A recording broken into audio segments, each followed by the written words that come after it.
Scatta il conto alla rovescia per l'apertura di un nuovo tratto della strada pedemontana veneta, che metterà in collegamento il Bassanese con Montebelluna.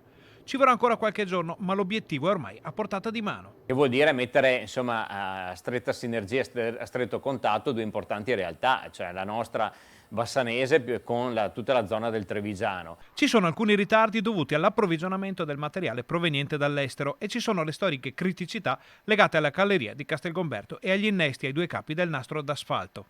L'asta completa di 90 km si conta insomma nel giro di poco tempo di poterla inaugurare totalmente. Le premesse sono comunque positive. Vediamo già che solamente il tratto che è stato aperto, quindi da Bassano alla Val d'Astico, sta già dando insomma importanti risultati sia in termini di numeri ma anche per le tante aziende, per i tanti cittadini che la utilizzano ogni giorno. Insomma, si può dire tranquillamente che è un'infrastruttura che ci sta cambiando la vita. L'arrivo di un'arteria di queste proporzioni sta creando alcuni problemi alla viabilità minore e a Rosà ne sanno qualcosa. Infatti su questo come Regione